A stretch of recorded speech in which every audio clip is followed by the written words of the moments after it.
We walk alone in the unknown. We live to win another. All right. Welcome to the Bald Eagle Podcast. I'm Shawn Cressman. I'm the Bald Eagle. Let me get rid of this banner here. Okay. All right, so this is the Bald Eagle Podcast, 100% Philadelphia Eagles. Today is Wednesday, August 25th. Now, my podcast is 100% Philadelphia Eagles. We might talk a little bit about other teams, only if they affect us, or if they're in the NFC East, we might dabble a little bit, but primarily 100% Philadelphia Eagles. Now, I do have some rules, and these are very important to me. Hopefully you enjoy them as well. Rule number one, most important rule, no politics. We don't talk about any politics whatsoever, unless it would impact the game. I guess technically you could say that we've sort of talked about politics in reference to COVID, but that's about as close as we've ever gotten. And I don't think it'll happen more often, or I pray that it doesn't happen often, because no matter what side you're on, nobody wants to listen to politics. We all want to watch football or talk football, right? Number two, I don't talk about the players' personal information. I don't care what they do in their personal lives, unless, of course, it would affect the game. If for some reason we had something that would impact the game, then we would talk about it, but generally speaking, that what they do in their personal lives doesn't really matter. And of course, I'm not censored, so I say whatever I want. All right, let's get straight to it. Beer with the Birds. Today, I go around and I drink beer every episode. I drink a different beer from, and I've been taking turns, not taking turns, but going through beers from local Philadelphia breweries. So today, let me pull up my what I'm drinking today. I am drinking a Victory Prima Pils. So Victory is a beer distributor, or beer. They make beer brewery in Downingtown, which is a suburb of Philadelphia. So that's one of the ones I've started with. So today I'm doing their Prima Pils. If you happen to grab one while you were out and you're drinking with me, let's go. My first time drinking this. So just to give you an idea of what Prima Pils is, it's a German style Pilsner, alcohol beverage, 5.3%. The hops are Tettnang, Hallertau, Spalt, and Saaz, which I have no idea what that means. It has a crisp yet distinct Pilsner brewed with German hops that bring vivid notes of floral and spice with citrus and lemon. It's truly brilliant, bringing nuanced complexity together with smooth, easy drinking. All right, so that's the one I'm drinking now. And generally when I do it, I say go Birds. It's just kind of my thing. So beer with the Birds, go Birds.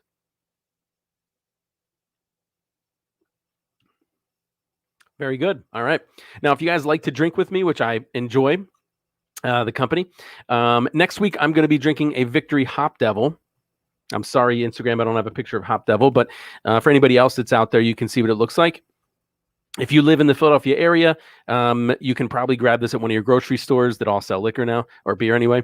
Or you can go to a distributor, get a bunch of it. But that's what I'm going to be drinking next week, is the Victory Hop Devil. All right. Let's get to the countdown. Things are getting close, right? So today we're going to count down to our third and final preseason game. That's this Friday, the 27th, 7:30 p.m. And we're playing against the New York Jets in the Meadowlands or MetLife Stadium. Now, just so you know, one of the things that is great about the Bald Eagle Podcast and that I enjoy doing is that the Bald Eagle Podcast has the most in-depth play-by-play analysis. And you'll find out later in this episode, we're going to recap the preseason game against the Patriots, and we'll talk about a bunch of plays.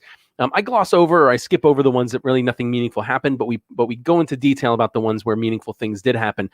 And if you decide you want to, if you listen or if you watch this show, you will be by far one of the most educated Eagles fans, because I don't think anybody else does this. Most journalists, not that I'm a journalist, but most people that have podcasts, they kind of gloss over it and just talk about highlights. I go over every play.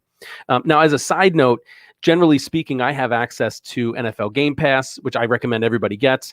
NFL Game Pass usually has coaches film, and that includes an all-22, so I can see every player on the field, which is important for coverage to see how well our defense is covering the receivers or what coverages they're in, and also good for our receivers, so I can see if they're getting open downfield and if our quarterback Hurts or whoever it is missing receivers. So unfortunately, NFL Game Pass does not have the all-22 for preseason.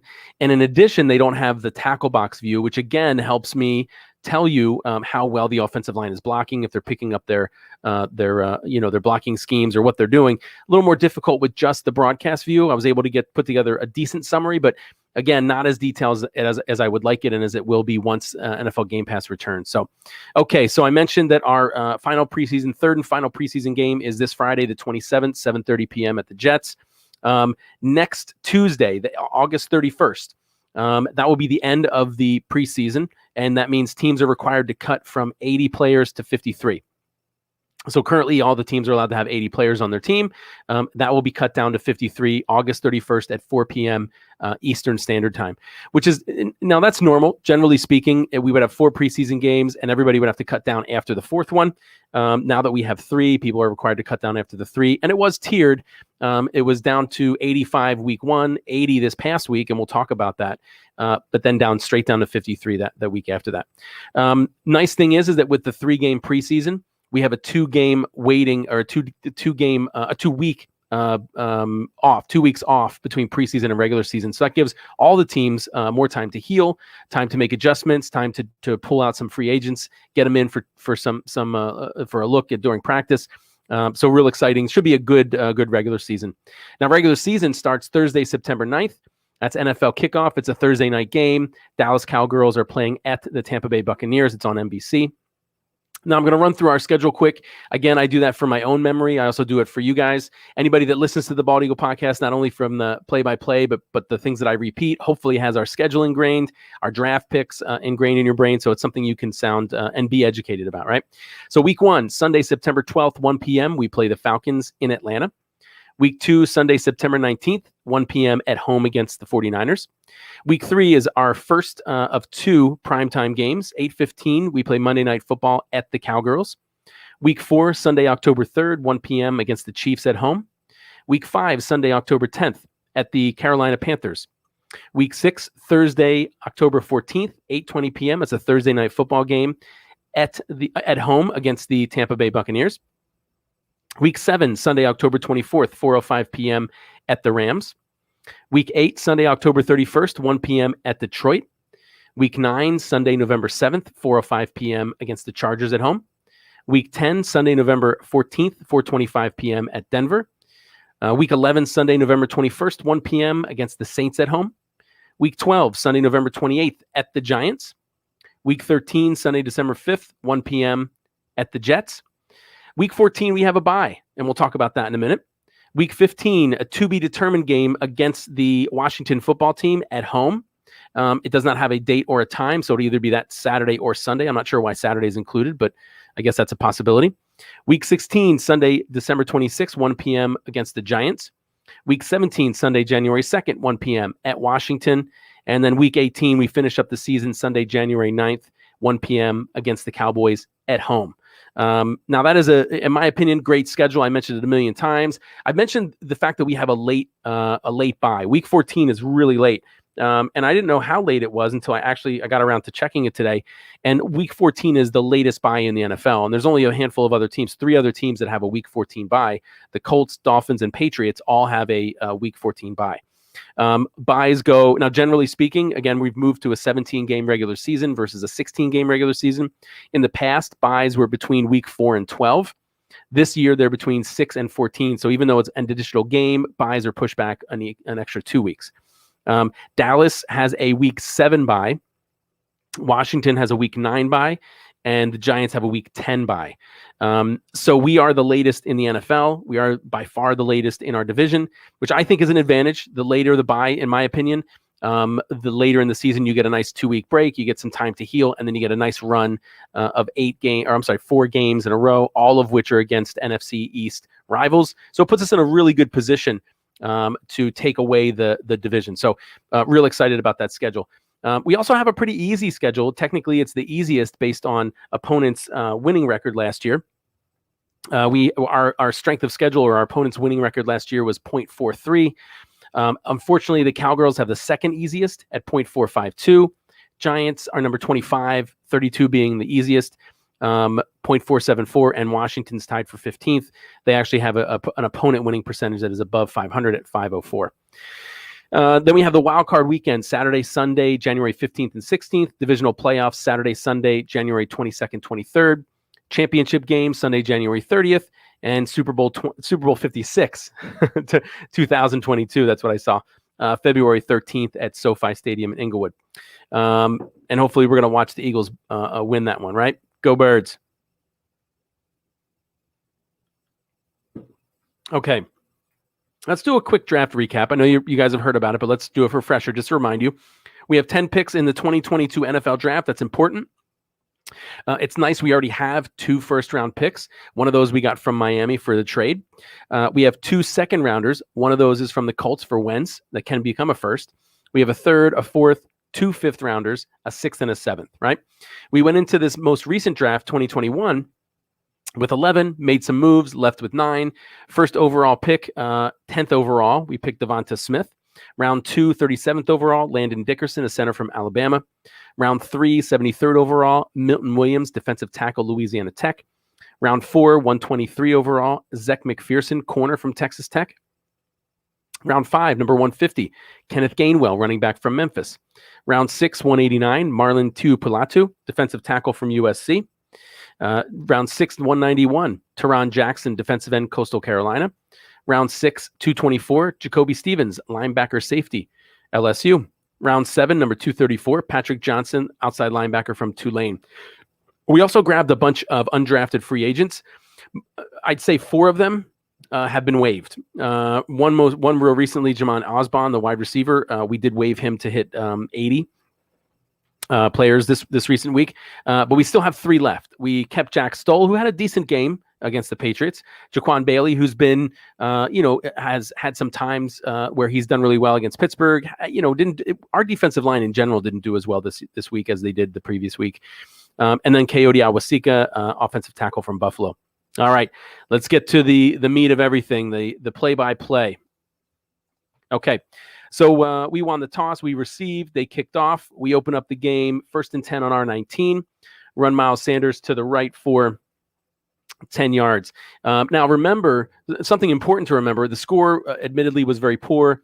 I'll run over some other numbers like time of possession. We didn't do very well. But remember that we did not start a majority of our offensive and defensive linemen, starting offensive linemen. They didn't start. So you're going to hear Herbig and Driscoll and Pryor were in there almost the whole game. Herbig was in there every snap. So you'll hear their names, but that's part of the reason why we had such a poor outing. So on this play, the first play of the game with Miles Sanders running 10 yards, both Herbig, Driscoll, and Pryor do an excellent job blocking their men to the second level, which is important because remember that was against New England's first-string defense. So that brings up a 1st and 10 on our 29. Flack goes in the shotgun, throws a pass to the short right to Gainwell for 12 yards. He had excellent protection, plenty of time, and he's able to dump the ball off to Gainwell, who gets some yards after the catch. That brings up 1st and 10 on our 41. Flack goes in the gun. Herbig's in at center, and you probably all remember this if you watch the game. Herbig is not a center, and he snaps the ball over Flacco's head. Flacco turns around, runs to get it. He does pick it up, which could have been the smarter play had the defense not been so close to him. If he had picked it up and been able to turn around and throw the ball, intentional grounding or a possible incomplete pass and no loss would have been wonderful. Unfortunately, he does pick it up and goes to throw it, and immediately he's hit and he fumbles. So that was the wrong decision in this specific play. That fumble was recovered by the Patriots, and they recover it. Not just they don't just get the ball, but they get the ball on our 9-yard line. So real shitty way to start off the game. Hopefully not. Herbig is not going to be at center. Hopefully, right? Or he's practiced and he gets better at it. But not generally an issue that we're going to have in the regular season with Kelsey, one of the best centers in the league.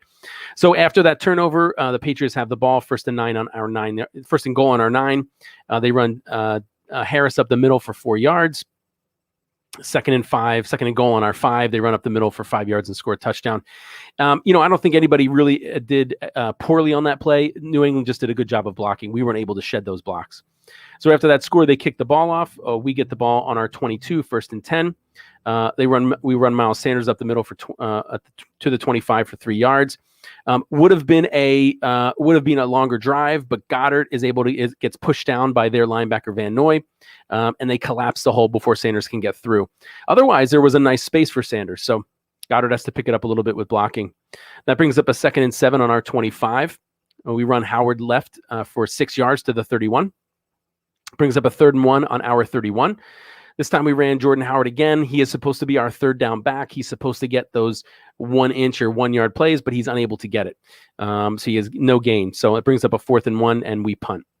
The punt takes New England back to their own 26, so they have a 1st and 10. Cam Newton throws a deep pass to Myers for 18 yards.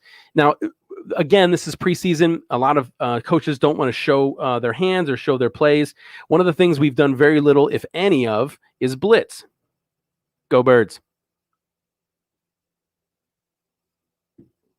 I don't recall a single play where we blitzed on defense against the Steelers in preseason. And while I didn't keep an eye on every single play, I didn't remember to look at every play about the how many people blitzed or rushed against the Patriots. I can only think of 3 times when we brought more than 4 people. So one of the things that's going to be significantly different, and I'm praying is significantly different in the regular season, is that we're actually going to be able to get pressure on the opposing quarterbacks, because we've done a horrible job in the preseason of doing that. And here's one of the examples. And we made Cam Newton look like an actual starting quarterback, right? So he threw a deep pass to the left side to Myers for 18 yards. And part of the reason that he was able to do that is because we brought 4, didn't get any pressure. Newton had plenty of time to find an open receiver, and we did not play Darius Slay. McPherson played in lieu of Darius Slay, our rookie Zach McPherson. I just talked about him as one of the rookies, and he didn't have the best game. Now again, he's a rookie, right? So, and corner is a tough position to come out of college and play. However, he also had the opposing quarterbacks had the benefit of extra time. So in theory, McPherson would have hopefully done a better job, because he wouldn't have had to cover these receivers for as long. The longer that those corners have to cover, the more likely the receivers are going to get open. So that 18-yard play gives New England the ball on their own 44, 1st and 10. They run Harris on the left-hand side for 1 yard to their 45, 2nd and 9. Newton throws another pass deep down the middle to Bourne, covered by McPherson. Again, we only bring 4. We have no pressure. Cam Newton has plenty of space and time to find Bourne, who was able to find a spot, and looks like he has beaten McPherson. Remember, I don't have the all 22, so I'm going by broadcast. It looked like McPherson was trailing him, but I have no idea what kind of coverage we were in or if he was even his man. So that pass for 23 yards brings up a 1st and 10 on our 32. Newton throws another pass, this time to the right to Myers for 10 yards. Again, we bring 4. We don't apply any pressure. Newton's standing back there with plenty of time.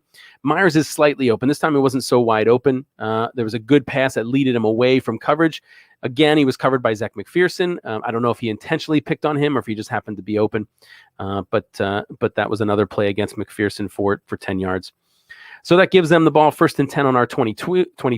They run the left end and they lose a yard. So they run Harris on the left-hand side and lose a yard. Alex Singleton was in for I think about 10 to 15 plays. And almost every time he was in, he made a play. And this was one of those times. He's the one that tackled the runner in the backfield for a 1-yard loss. So that 1-yard loss brings up a 2nd and 11 on our 23. Newton goes in the shotgun again, throws a pass, this time a screen. He throws this onto the left-hand side, and he gets 5 yards down to our 18. Would have gotten significantly more yards. However, Alex Singleton does a great job going around the lead blockers and tackling him again for only a 5-yard gain. That brings up a 3rd and 6 on our 18. Newton's in the shotgun again. This time he throws over the left-hand side to White. We bring 4, no pressure. Newton throws to White, and almost immediately Singleton and Anthony Harris are in coverage, knock the ball loose when they hit him for an incompletion. So excellent coverage by Singleton and Anthony Harris, and good hit right after the catch. So that brings up a 4th and 6 on our 18. Norden tries a 36-yard field goal, and it is no good. One of a few misses that he had that game, which you would think would have given us a nice advantage, but if you've heard the score, we didn't take advantage of those field advantages. No advantage of the advantage. Go Birds. Okay. So after the missed field goal, we have the ball 1st and 10 on our own 26. Flacco throws an incomplete pass, but there's a penalty on Matt Pryor for offensive holding. Brings us back 10 yards. So now we're down to 1st and 20 on our 16. We run Jordan Howard to the right side for 2 yards. Brings up 2nd and 18 on our 18. We have Flacco in the shotgun, throws a short pass to Jordan Howard for 9 yards. Brings up a 3rd and 9 on our 27. Flacco's back in the gun. He drops back. They're bringing 4. But something that you would be aware of had you listened to the Bald Eagle podcast last year is that we have our offensive line, and they had 14 different combinations over 16 games. I think it was the most since like 1980 something, and definitely the most last year. But anytime any defensive line is run a stunt, and a stunt doesn't mean they're bringing extra people. They can bring 4 and stunt. What that means is they, instead of just rushing head on to the guy in front of them or straight ahead, or pulling swim moves on the man right in front of them, they're switching somehow. So, for example, a crisscross, right? So the right end and the right guard or tackle switch, and they block and then they switch. Or, it can be any combination of that. Well, we do poorly. We do horribly when teams run stunts. And that's exactly what happened on this play. Flacco dropped back. They brought 4. So we should be able to pick it up. However, they run a cross stunt, and Driscoll misses Judon, and Judon basically gets a clean shot at Flacco. Now Flacco is able to move to avoid the sack. He's able to get the ball out, but it's not the best pass, and it goes to Smith, who this is the first time he's been targeted, and he also drops the ball. So Devonta Smith, for all the great things we're expecting from him, had a slow start this game. So that pressure, which caused Flacco to move and throw a poor pass, which caused it to be dropped, brings up a 4th and 9. So we punt. Sippos, by the way, had a great day punting, and he's actually had a great preseason punting. So after the punt, New England gets the ball 1st and 10 on their own 34. They run Harris on the right for 5 yards. TJ Edwards, who had an okay game, was in great position to make the tackle in the backfield, but misses the tackle. So disappointing when I think by far the most disappointing missed tackles are by linebackers. I think that's their primary job, is to stop the run.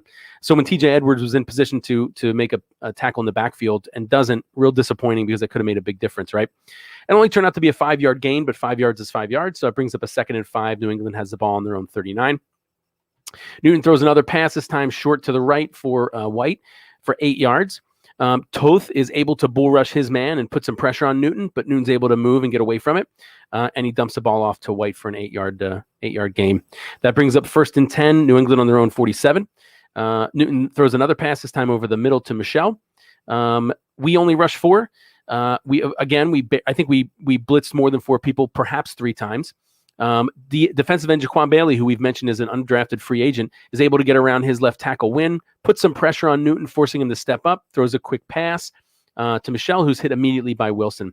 So somewhat, didn't help enough, didn't stop them from getting a first down, but a hint of pressure by Jaquan Bailey and undrafted free agents against what I believe was the Patriots' first string offense.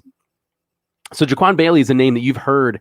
Last week you heard about him. He made some decent plays against the Steelers, and now you're hearing about him early on in the game. So most likely Jaquan Bailey is going to be an undrafted free agent that makes the team this year. So that pass was 7 yards, brings up a 2nd and 3 on our 46. Cam Newton throws a screen, this time to Sony Michel, gets 4 yards, which is enough, unfortunately, for a first down. So that brings up 1st and 10 on our on 42. Sony Michel runs left for 5 yards. Brings up a 2nd and 5 on our 37. Michelle's up the middle for 9 yards. Brings up a 1st and 10 on our 28. This time they run Harris to the left for no gain. Jannard Avery does a great job blocking their right guard Mason into the hole, causing Harris to try and string it out, where Kayvon Wallace is doing a good job filling. So great play by Jannard Avery to fill the hole and make the back go a different way.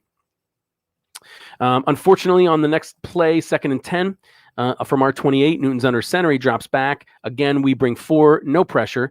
I think this is the play where Cam Newton has enough time to bounce around and stare down the field.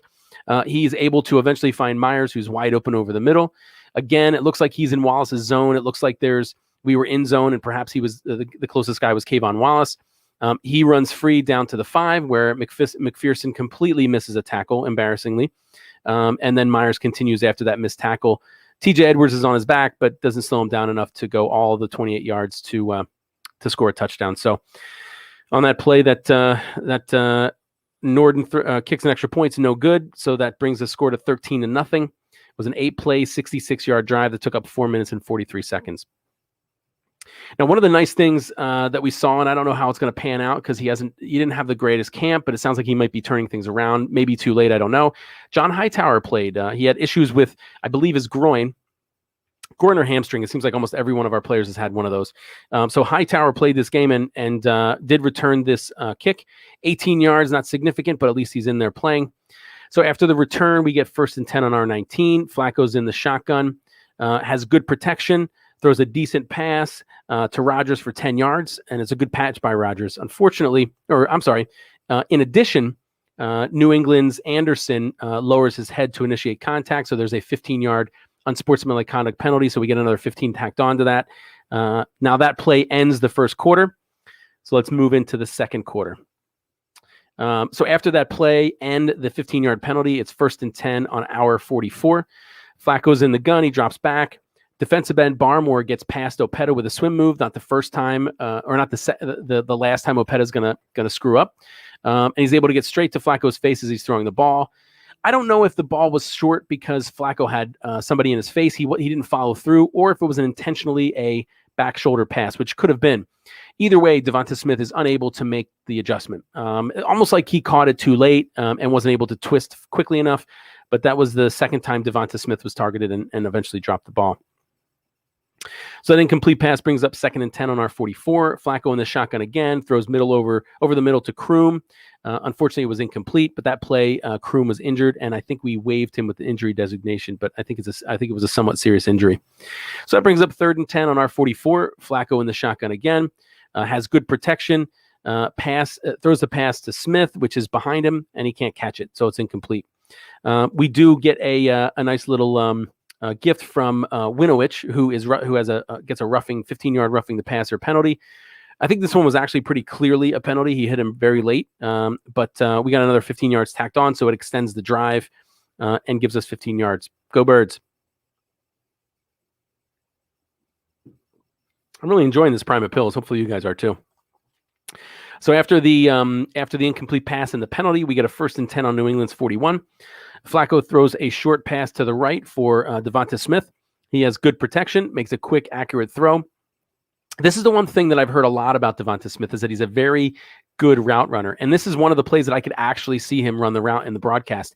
And he does a great in and out. I believe this is an in and out. I don't know for sure. I think this is an in and out, but he does an excellent job running the route, gets some separation from the corner. And after he catches it, makes a move to get a few extra yards. So good play by Devonta. Nothing groundbreaking, but good play by Devonta Smith for his first reception in the NFL. So that 9-yard completion brings up 2nd and 1 on New England's 32. We run Boston Scott to the left for 6 yards. 1st and 10 on New England's 26. Flacco in the shotgun. Throws another short pass over the middle to Jack Stoll. He had good protection, quick, accurate throw, and Jack Stoll makes a good catch, runs for 8 yards. That brings up a 2nd and 2 on New England's 18. We run Boston Scott up the middle. This time he gets 2 yards, just enough for a first down. So that brings us 1st and 10 on New England's 16.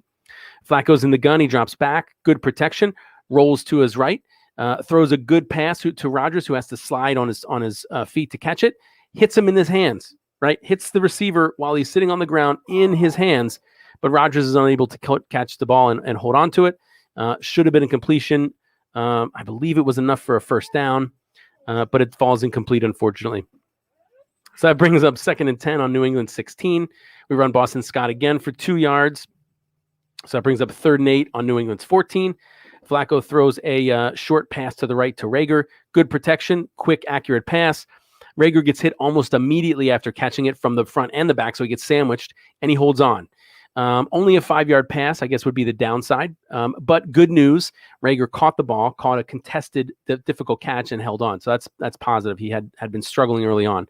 So hopefully Rager is hitting his stride too. How amazing would it be for us to go into the regular season in what, 2.5 weeks?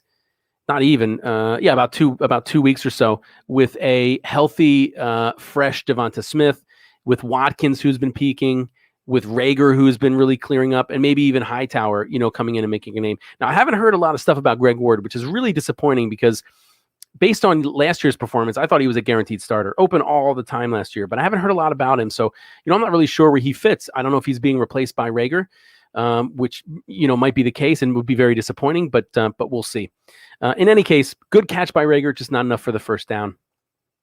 So because you're probably aware, our kicker Elliott, go Birds, one of the better kickers in the NFL,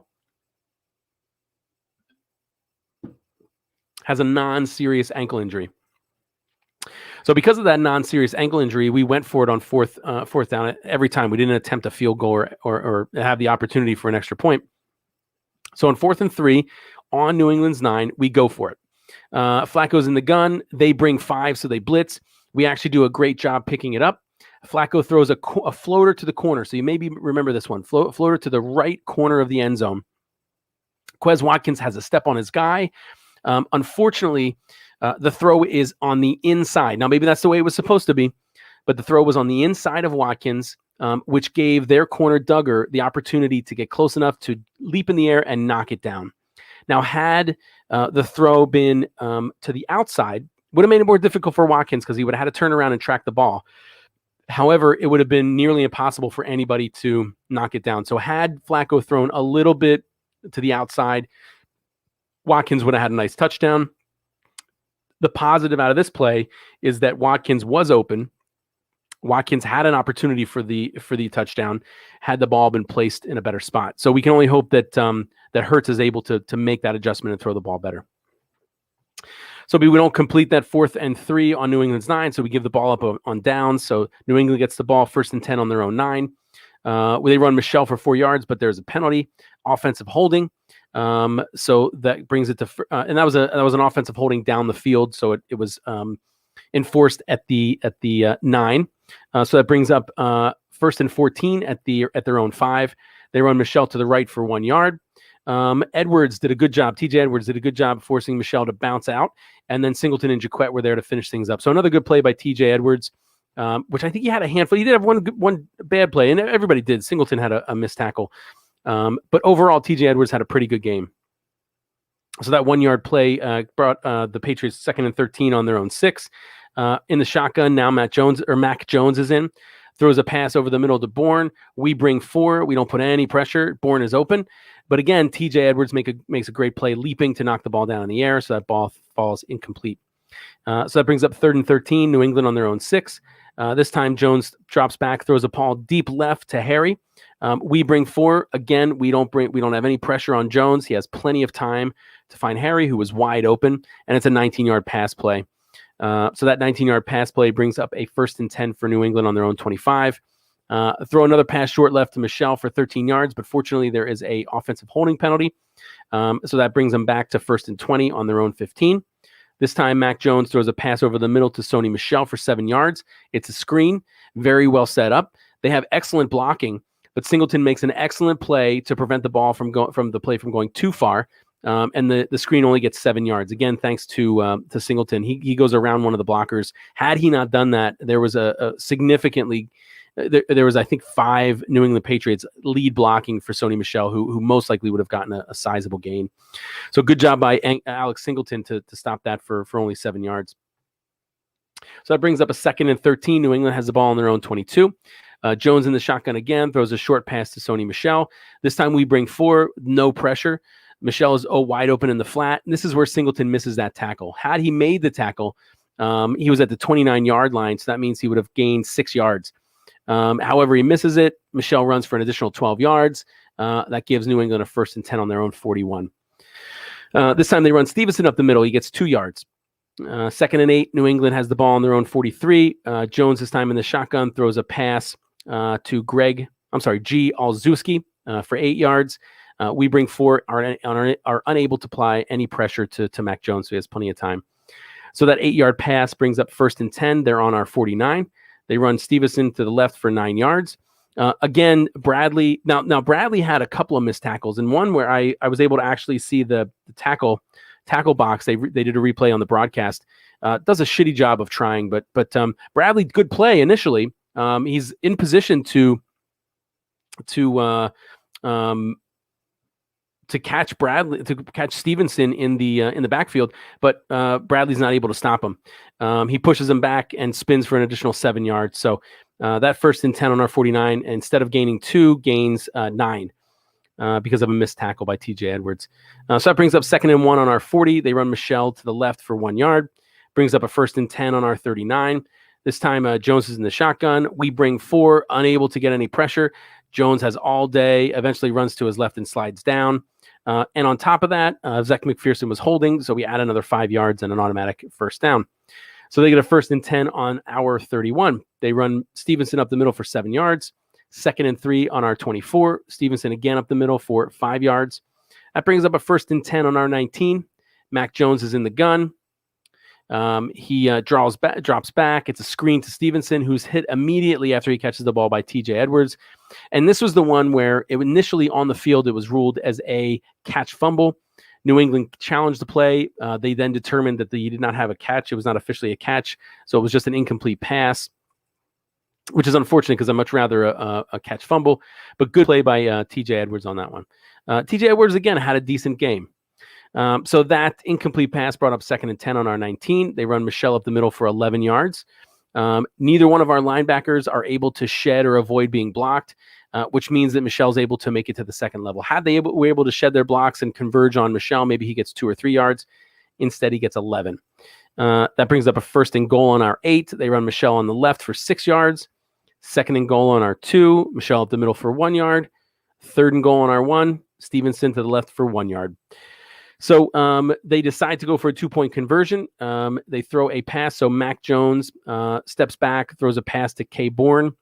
Good coverage. The play by McPherson, who knocks the ball away, was excellent during a contested catch. So the attempt fails. So after that failed attempt, the score is 19-0 in favor of the New England Patriots. That was a 17-play, 91-yard drive. They kick off. We get the ball 1st and 10 on our 25. Flacco's in the shotgun, throws a short pass over the middle to Roger. He has good protection, throws a quick, accurate throw. That's a 6-yard play. That brings up the 2-minute warning. 2nd and 4 on our 31. Flacco in the shotgun again. This time he throws over to the right to Rager. Good protection. Looks like Flacco expected Rager to go outside. Rager goes inside. The ball falls incomplete. So that brings up 3rd and 4 on our 31. Flacco this time throws from the shotgun, throws to Devontae Smith on the right hand side for 10 yards. We did a good job of providing him with protection. There was no pressure on Flacco. Smith, this is when Smith runs that in and out. Excellent route. If you watch it, he runs towards the inside of the field, stops, turns around and runs out and does it. Good plant and cut, creates some really good separation. Flacco throws a really good, quick, accurate pass. And Devontae Smith's able to run for an extra few yards. So that brings up a 1st and 10 on our 41. Good second reception by Devontae Smith. 1st and 10 on our 41. Flacco's in the shotgun again. Throws a short pass to the right to Gainwell for 7 yards. 2nd and 3 on our 48. Flacco's in the gun again. He drops back. Protection's really good. But, this could be – you could argue that this was either Flacco or the I don't know who was in it at right tackle. But essentially generally speaking, both left and right tackles push their outside men back and outside. And if they're able to get around them completely, the quarterback then steps up in the pocket, gives himself some extra time. Whether it was Winovich is, slightly doesn't go slightly as deep as Flacco expected, isn't pushed slightly as deep, or if Flacco waits too long to step up. Either way, Winovich is able to get around his man just barely enough to trip up Flacco. So that ends up being a sack that loses 7 yards. So we call a timeout with 1:25 left in the half. 3rd and 10. We have the ball on our own 41. Flacco out of the gun again, throws a pass to the left to Jack Stull. Stull makes an excellent one-handed catch, but on 3rd and 10, it's only for 7 yards. So it brings up 4th and 3 on our 48. Flacco's in the gun. He drops back. This is one of the things that you probably heard me talk about last year about Carson Wentz. Go Birds. And not just about Carson Wentz, but the difference between him and surprisingly Hurts was that Carson Wentz oftentimes stared down receivers.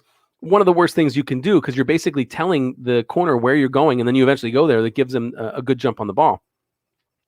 And then in when Jalen Hurts came in, he actually a couple of times looked off the receiver, so he did a good job of doing that. Well, Flacco stares down Rager, hikes the ball in shotgun, gets the ball, stares to the left-hand side towards Rager the whole time. Rager isn't open. I'm assuming Flacco is anticipating him either to create some separation or stop, and there be a back shoulder throw.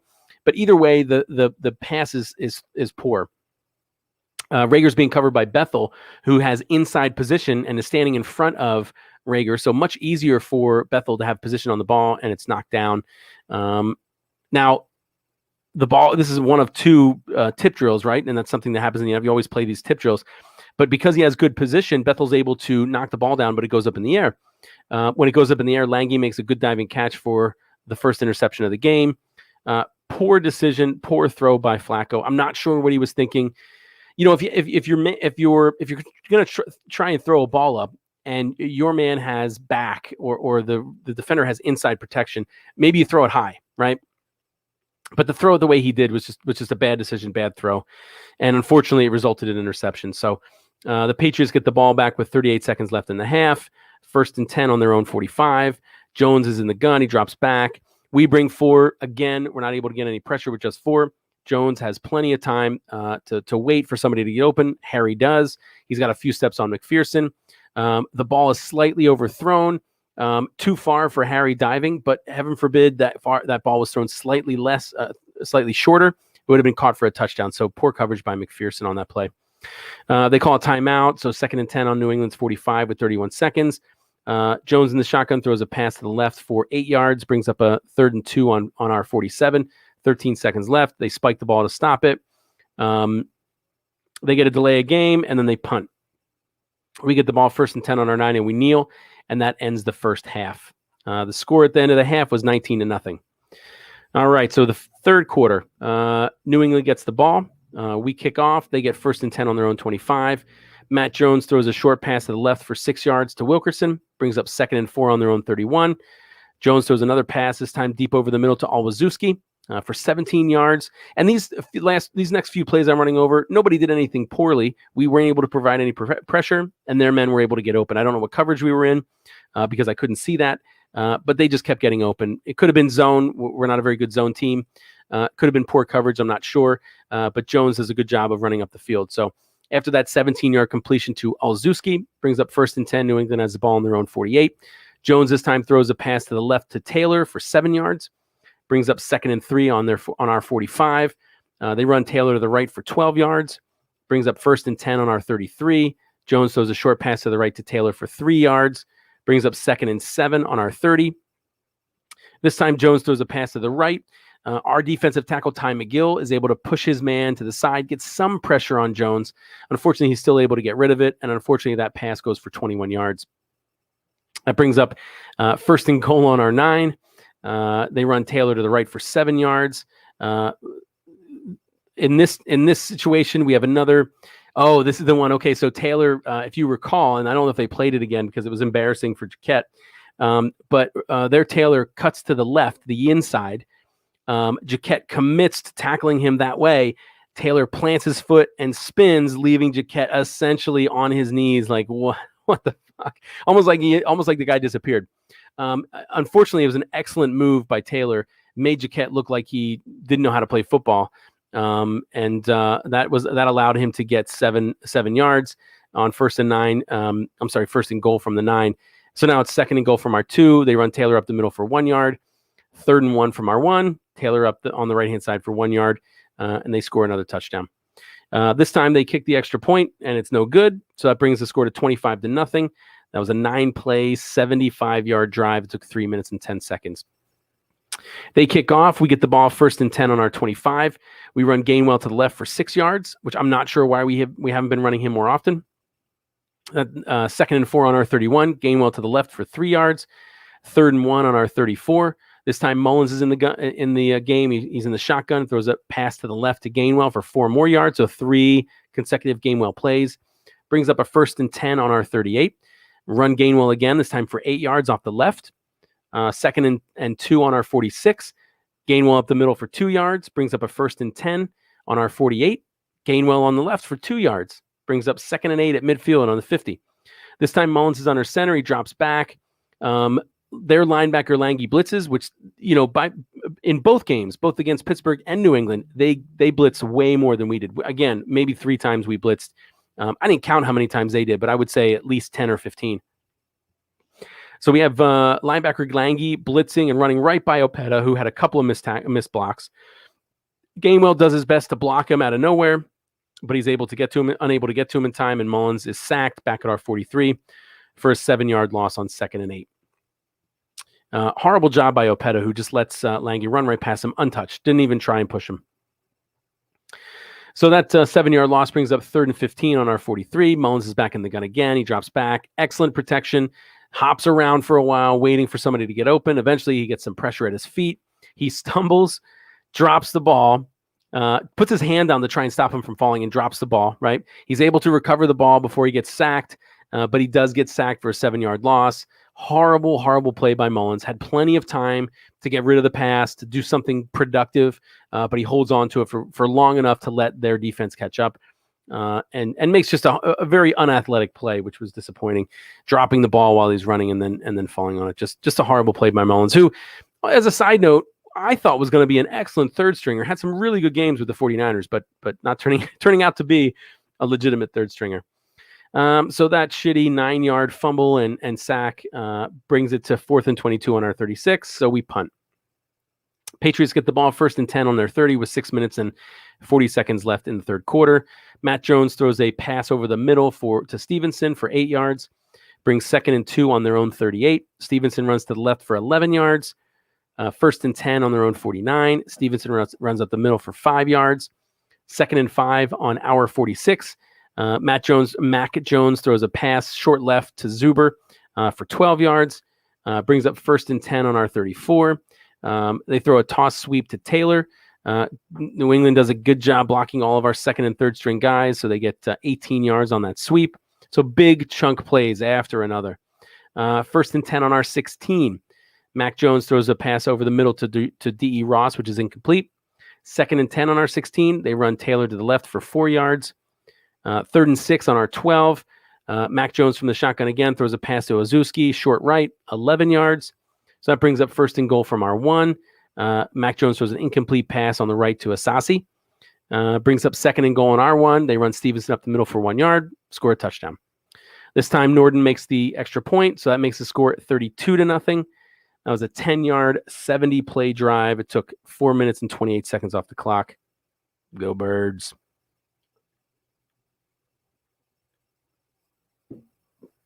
Okay. They kick off. We get the ball 1st and 10 on our 25. 2 minutes and 12 seconds left in the third quarter. Mullins in the shotgun throws a pass to the left to Arthega-Whiteside, incomplete. Brings up 2nd and 10 on our 25. Mullins is in the shotgun, drops back.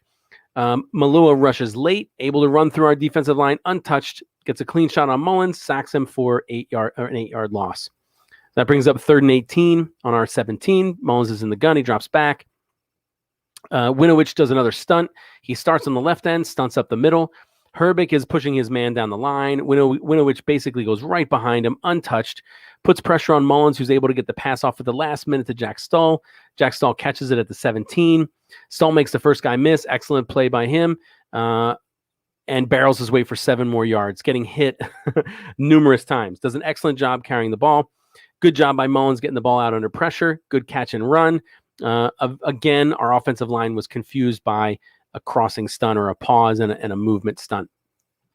That 7-yard play brings up 4th and 11 on our 24, so we punt. So good play, a good play all around, just not good enough to get a first down. New England gets the ball 1st and 10 on their 30 with 27 seconds left in the quarter. They run Taylor to the left for 8 yards, but fortunately they are holding. So it's a 10-yard penalty enforced, but that runs out the third quarter. End of the third quarter, scores 32-0. So we move into the fourth quarter. After that penalty, it's 1st and 15, New England on their own 25. They run Taylor to the right for 2 yards. Brings up 2nd and 13, New England on their own 27. They run Taylor up the middle. He only gets 3 yards because Riley does an excellent job running through the hole, Elijah Riley. from his safety position, runs through the hole, hits Taylor behind the line, can't quite make the tackle, but disrupts it enough that he only allows him to get 3 yards. Would have been a great tackle if he was able to do it behind the line. So again, how many times have I mentioned missed tackles right behind the line? Great plays that could have been, right? So hopefully, again, regular season starters are in there and they're making these plays versus not. Okay, so that 3-yard run brings 3rd and 10 for New England on their own 30. Hoyer throws in the shotgun, throws a deep pass over to Wilkerson for 20 yards. We rush 4 again, no pressure. Wilkerson's wide open. What appears, it looks like we're in zone. The reason I say he's zone because after he catches the ball, there's 4 Eagles surrounding him, so they must have all been in the area. Still a complete pass for 20 yards. So the Patriots have the ball 1st and 10 on midfield. They run Stevenson to the left for 4 yards. Fortunately, they hold. That 10-yard penalty is enforced at the 49, so they get 1st and 19 on their own 41. They run Stevenson to the left for 3 yards, brings up 2nd and 16 on New England has the ball on their own 44. Hoyer's back. Hoyer's in the game now, throws the ball deep middle over to Zuber. We bring 5, but they actually pick it up. So this is one of the few times that we've rushed. Jaquan Bailey, I mentioned his name a couple of times last week, had a couple of plays this week as well, able to get around Haran and is a few inches away from reaching Hoyer as he releases the ball. The ball ends up being high. Unfortunately, on this play, which we did pretty well, Lavert Hill, who we cut, commits defensive passive interference, and there's a 15-yard penalty. It's an automatic 1st down as well, right? Would have been 3rd and 1 if it was just the yardage. So that brings up New England as a 1st and 10 on our 41. They run Taylor to the left for 4 yards. 2nd and 6 on our 37. Taylor to the left this time for 21 yards. This play happened 3 times. I think they ran it once and we ended up running it twice. Essentially, it's misdirection, right? So the play starts to the right, and our whole defense, including safeties, Elijah Riley, and corner Seymour, those are the guys of the emergency on the left-hand side of the field. They crash down to the right, thinking that the play is going to stay right.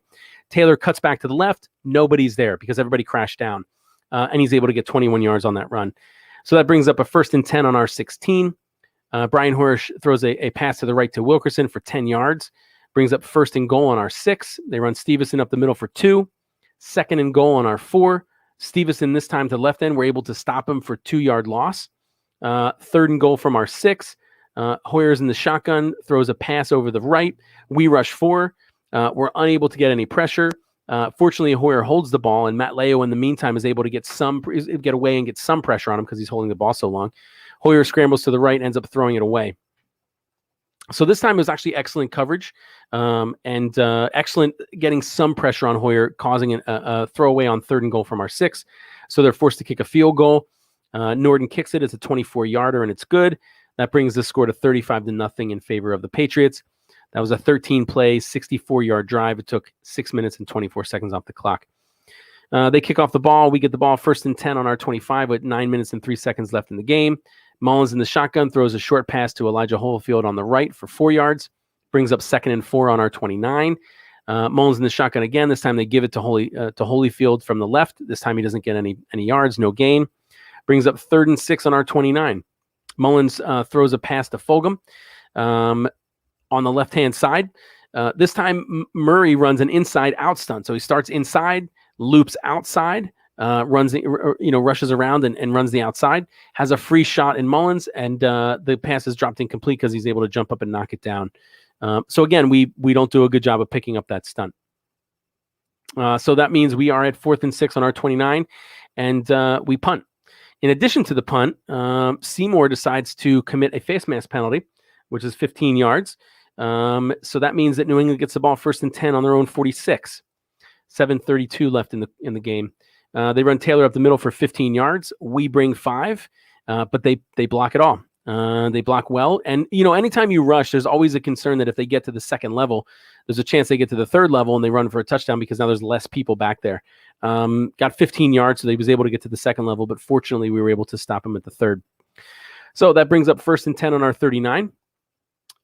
Stevenson runs them up the middle for 8 yards. Raquan Williams, who we haven't heard a lot of, hasn't made a lot of plays. I'm not sure he's going to make the team. Does an excellent job, though, in the tackle with his right hand hitting the ball, causing a fumble. So one of 2 turnovers that we were actually to get. Right. Great hit by him. Good job by Seymour, who falls on it, just grabs the ball, doesn't try and run with it, doesn't try and do anything fancy, just jumps on it and retains possession. One of the things that I noticed, this is one of the plays where they showed the tackle box because that's where all this stuff happened. What a horrible attempt by Shawn Bradley to tackle the guy. Shawn Bradley's a linebacker, sheds his block. I mean, he tries, but really shitty attempt by Shawn Bradley to try and tackle the runner. Kind of reaches out a little bit, but really, I mean, I feel like honestly, I don't feel like he really tried very hard. Real disappointing on his end for that play. But good news, we recovered a fumble. There was a turnover, so we get the ball back. 6 minutes and 47 seconds left in the game. 1st and 10 on our 21. Mullins in the shotgun throws a pass over the left-hand side to Stahl. Tulth this time gets beats inside by Murray, who forces Mullins to scramble to his left. Mullins is able to still make a good throw to Stahl, who's open. 11-yard completion.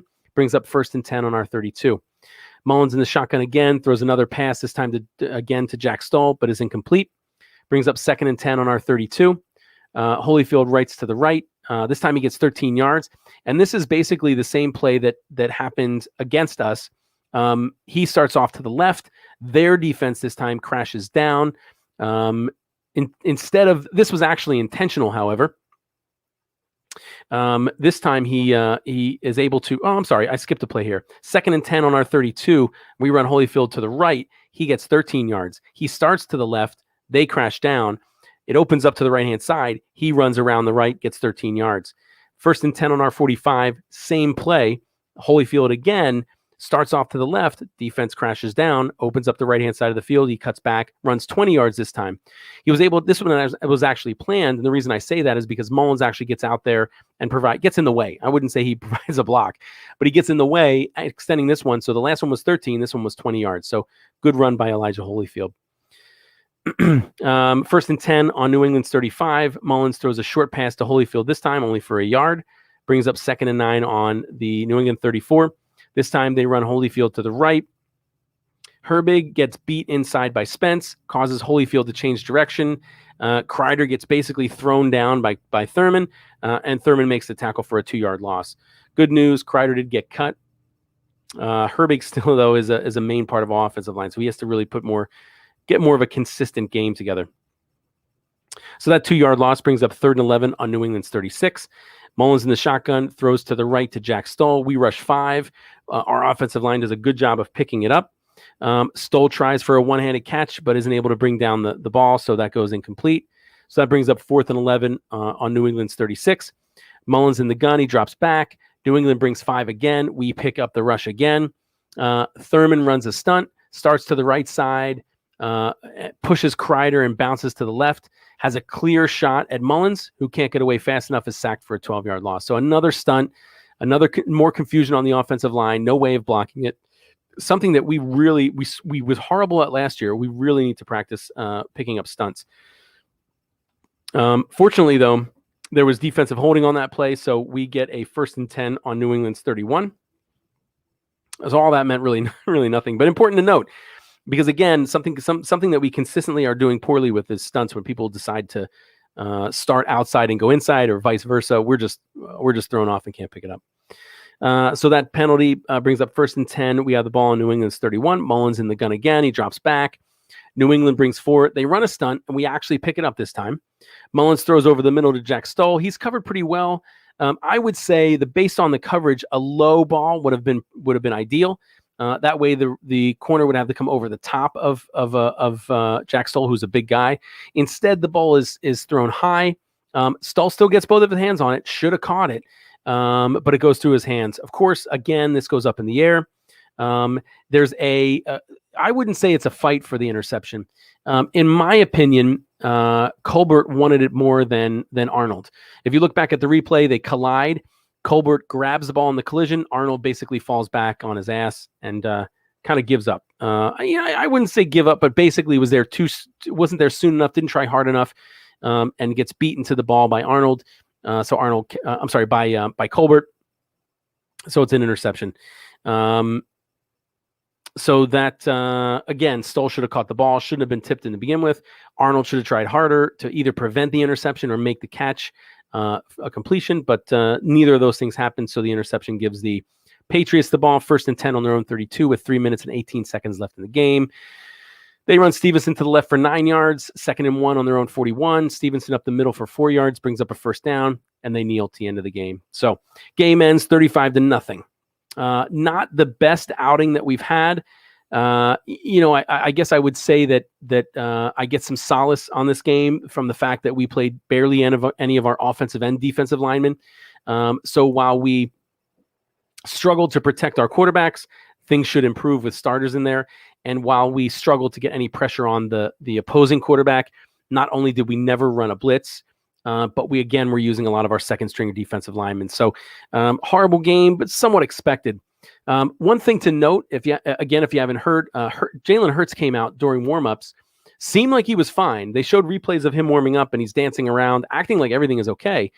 However, he didn't come out. He actually didn't play, and they claimed that it was they say it was due to a stomach infection. He went to the hospital for that stomach infection later that night. I guess eventually he's okay. He was back at practice on Sunday with no restrictions, so I guess he got over that infection and everything is fine. Joe Flacco for the game was 10 for 17, which is a 58.8 completion percentage. Not good. You want to be in the low to mid 60s is average. Unless you're Drew Brees, who retired. He was consistently in the 70s and has the record for completion percentage in a year. So he threw 10 for 17, 83 yards, which is horrible. Was sacked once, threw an interception. Quarterback rating was 46.9, which is awful. You want that close to 100. Mullins was even worse, 5 for 10, which is 50%. 27 yards. Sacked 3 times, lost 22 yards on those sacks. Intercepted once. His quarterback rating was 16.7. Elijah Holyfield had 4 rushes for 31 yards, which is 7.8 average. Decent game by him.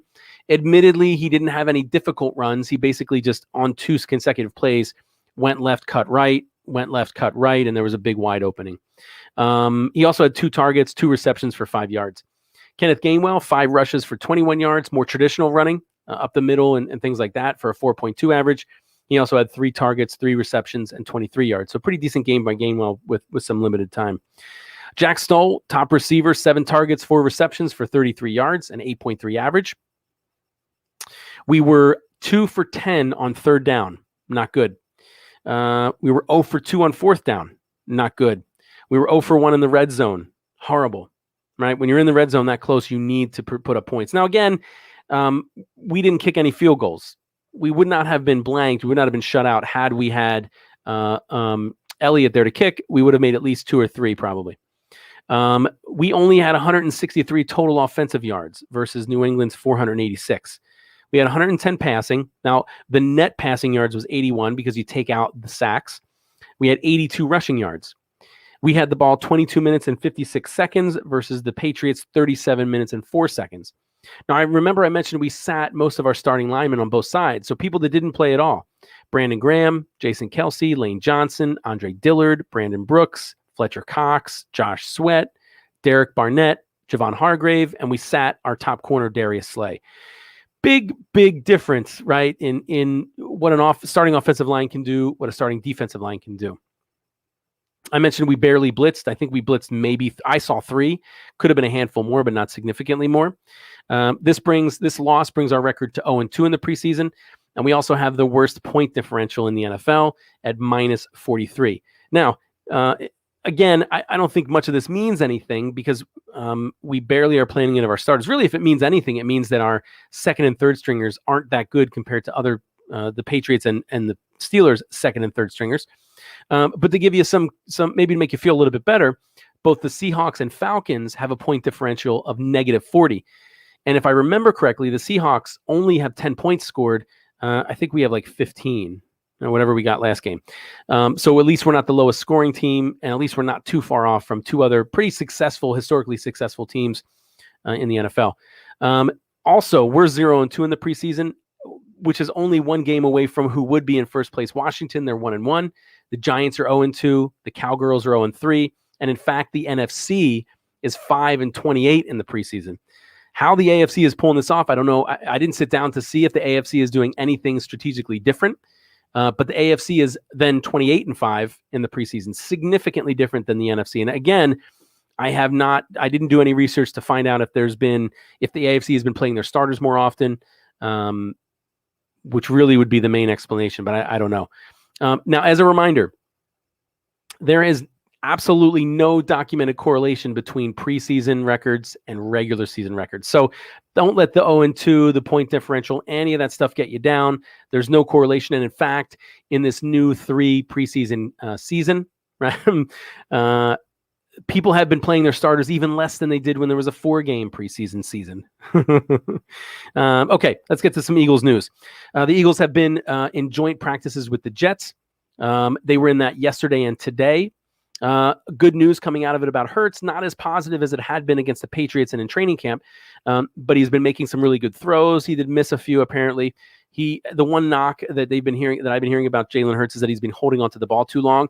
Knock on wood that he's doing that on purpose because it's training camp, and intentionally letting the receivers get open, and something he does not carry into the regular season because that could cause sacks, forced throws, blah, blah, blah. We don't want that.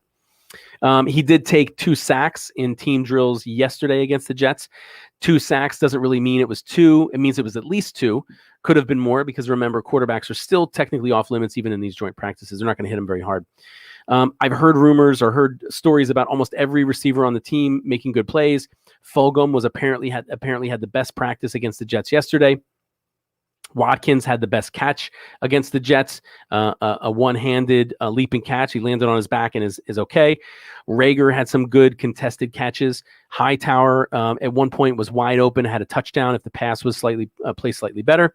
And Devonta Smith has been apparently creating significant separation with his excellent route running. So positive news about the weakest part of our team. I've heard that the Eagles defense has done very well against the Jets offense. The consensus is basically that, not including today, because I don't have news about today or as detailed news, but in the 3 joint practices, 2 with the Patriots, 1 with the Jets, we've been the better team. So 3 out of 3 joint practices, the Eagles have been, quote unquote, the better team. The intensity of today's practice, according to Jeff McClain, was pretty high. And he suggests that, and it makes sense because especially if you look at the history of this year so far in preseason, how little the starters have been playing, he's assuming, and again, makes sense that maybe the starters won't play very much against the Jets on Friday night, if at all. Some real quick news about COVID. I hate talking about it, but let's brush over it real quick.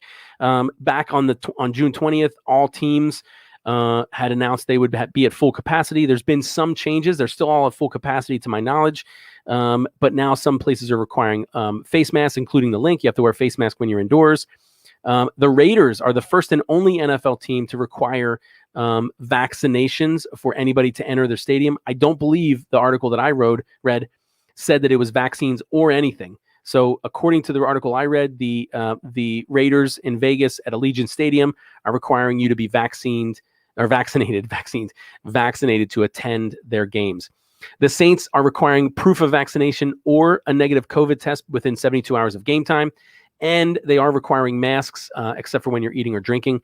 Those are the only 2 stadiums that I'm aware of that are requiring negative tests and or vaccination. But I think most stadiums are requiring masks on indoor. Just as a reminder, let's go over this real quick. According to Howie Roseman a few weeks ago, the Eagles are over 90%, both staff and roster are over 90% vaccination for one shot. The Washington Post is reporting that 92.7%. Why they didn't round, I don't know. 92.7% of NFL players have had at least one shot. There's only 4 teams that are below 89%, and the Falcons are the first and I believe only team to be at 100%. Now, just as a side note, I want to give you guys a little heads up on the vaccine and what they do, just so you aren't surprised when you hear people getting the virus anyway. So vaccines are not meant to completely prevent you from getting COVID. Vaccines, just like the flu shot and other similar virus vaccines, are only meant to strengthen your immune system against that specific virus. So it's new technology. No matter what you hear, memory RNA vaccines are brand new. They've never had mass human trials on these mRNA vaccines. They claim they're safe, but they've never tested them technically until they've started giving them out right to us. But the whole goal of them is the same as the goal of the flu shot, which was different, right? vaccines were invented by putting a small piece of the virus in your body, one that can't give you the full virus, right? It introduces a small piece, a dead piece or whatever of the virus. Your immune system recognizes that as a foreign virus. It attacks it. And just like any other muscle in your body, not that the immune system is a muscle, but just like any muscle in your body, once it attacks that, it's now stronger so that if you actually get the flu virus, you fight it off. Same thing with the COVID vaccines. It does it in a different way. It doesn't give you a small piece of COVID. It gives you an mRNA, which spikes your protein, which is some sort of spike, and does the same thing. So all these vaccines are doing is giving you a stronger immune response. So it doesn't mean you're not going to get it. It doesn't mean you can't get it and pass it. It doesn't mean that nothing changes. You still can get it. You can still pass it. You can still get sick from it. What changes is that your immune system should be stronger to fight it off. So that's why if you hear, oh, he got COVID, but he was vaccinated, vaccine does not prevent you from getting COVID. It just gives you a stronger immune system or immune response. So what that means is you can still get it, but odds are your symptoms will be less. And that's been, you've seen that when people say that, 90% of hospitalizations are unvaccinated because their immune systems aren't strong enough to fight it off. The people that got the vaccine, their immune systems are stronger. So I just wanted to share that just so you're not surprised. I forget the team, but there was a team recently that experienced a breakout of COVID, and you're wondering how the hell is that possible? Like the majority of them or all of them are vaccinated because again, vaccination doesn't prevent you from getting it. It just builds your immunity stronger so that when you do get it, you're not as severely, you don't have such severe symptoms and avoid hospitalization. Okay. So that's that bullshit about COVID. Let's move on. So let's get some injury updates, right? Rodney McLeod and Landon Dickerson still on the active PUP list for McLeod, recovering from an ACL tear.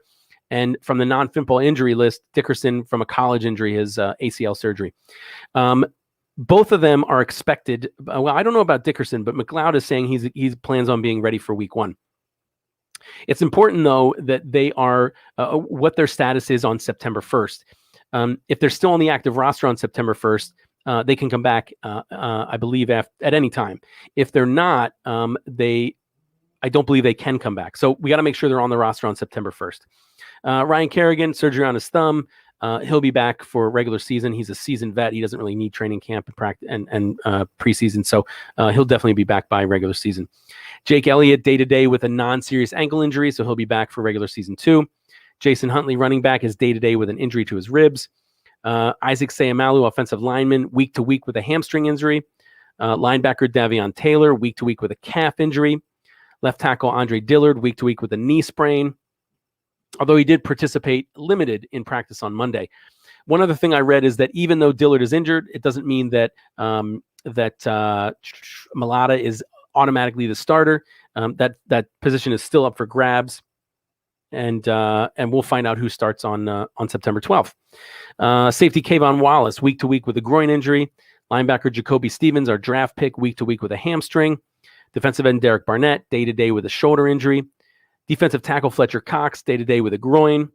Defensive tackle Javon Hargrave, day-to-day with an ankle.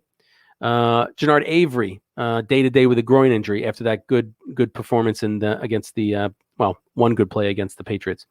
Linebacker Shawn Bradley, day-to-day with a groin. Tyree Jackson, the quarterback we turned tight end, has a fractured bone in his back. He's out 8 to 10 weeks. Quick update on Carson Wentz. He returned to practice on Monday. He didn't participate in 11-on-11s, but did participate on the 7-on-7 snaps. I saw him in a quick warm-up. He was cutting both left and right on both ankles. So he looks like he will likely be back for week 1.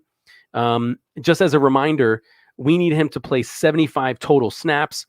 Again, based on assuming that every game has the same amount of snaps in it. That's 12 games and 3/4 of a game. Or he needs to play 70 snaps, 70% of the snaps, and the Colts need to make the playoffs. That's about 11.9, so 12 games. Again, assuming that the snaps are equal. And actually, I don't know. I don't know what would affect the snap count, right? I don't know if it would be higher or lower without him. You'd run more. Maybe it'd be lower because you'd draw the time down. Who knows? But basically, it sounds like he's going to be good for week 1. It sounds like he's going to start week 1. So we're hopeful that he continues to to stay healthy and at least play 75% of the snaps this year. So that second draft pick turns into a first-round draft pick, and we have 3 first-round draft picks. I don't know if that's ever happened. I got to research that, but it would be amazing. Okay, we made a couple of roster moves. We signed tight end Kerry Angeline after a couple of ours have been injured. He's 6'6", 250, signed as an undrafted free agent by the Cardinals this year. Then he was waived, played 3 years at North Carolina State. In those 3 years, he had 61 receptions for 960 yards, which is a 15.7 average per reception, and he had 12 touchdowns.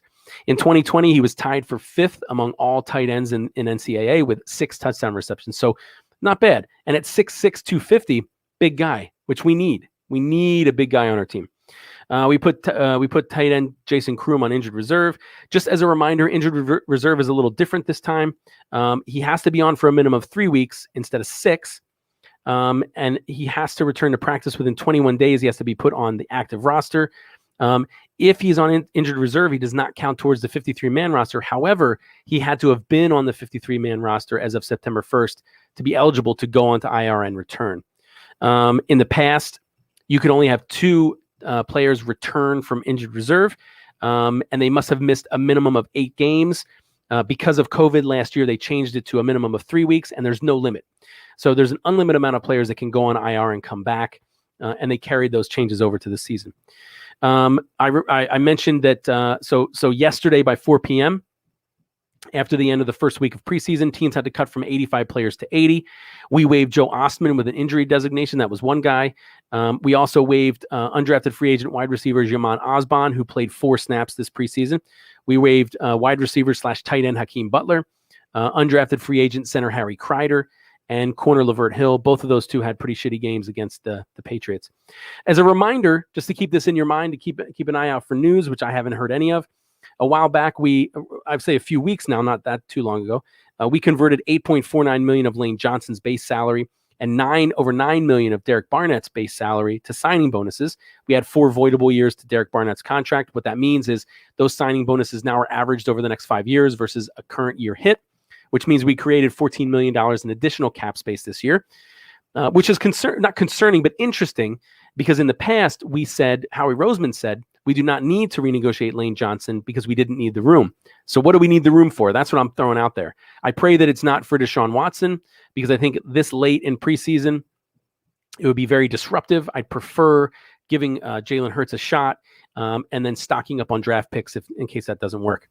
A little bit of NFL news, and then we'll head out here. I mentioned this already. The same 2020 roster changes in reference to injured reserve is going to be carried over this year.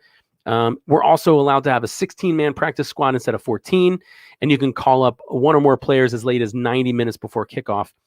Typically, you had to call them up earlier than that. One little thing, I don't know if this is really worthy of me talking about, but I'm going to throw it out there. Only because it may suggest the NFL moving to different, more stringent COVID protocols, and that is that the NFL is requiring allowing only vaccinated personnel with a max of 50 of those people. They're only allowing those to have access to locker rooms while the players are present on game days. So if you're a locker room reporter or whatever, you must be fully vaccinated to go in. Okay, that is the end of our show. Do me a favor. Check out all of Philly Sports Alliance's shows. We have a full lineup. I'm sorry, Instagram, you can't see this, but you can listen. Mondays, we have the Football Smack Talk show with Ryan Reese and Eric Ward. All football. Emphasis on the Eagles, but they talk about everybody. Monday at 7:30, the Diamond Club podcast featuring John Hunter, Chris Lahiff, and Danny Hart. That's an all Phillies podcast. Tuesday at 6:30 is the Philly Broadcast featuring Ryan Reese and Ryan Finneran. That's a 4-sport, all Philadelphia podcast. Wednesdays at 6, you're glued to whatever social media platform you prefer, YouTube, Twitch, Facebook, or Instagram, watching the Bald Eagle podcast at 6 p.m. Wednesday after the Bald Eagle podcast, 8 p.m. is Mixed Sports, an all football show with Eric Ward and Jay Landry. Thursday at 5:30, Tendies on Patterson featuring Paul Bacho, Jack Griffin, and Chris Lahiff. That's a Flyers podcast. And last but not least, Thursdays at 7, Tables, Ladders, and Chairs, a wrestling podcast. Thursdays at 7 featuring Eric Ward and Joe Barry. All right. Do me a favor. Follow me on Instagram, Facebook, Twitter.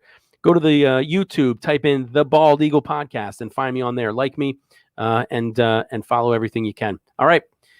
Thanks for listening. Thanks for watching. Go Birds.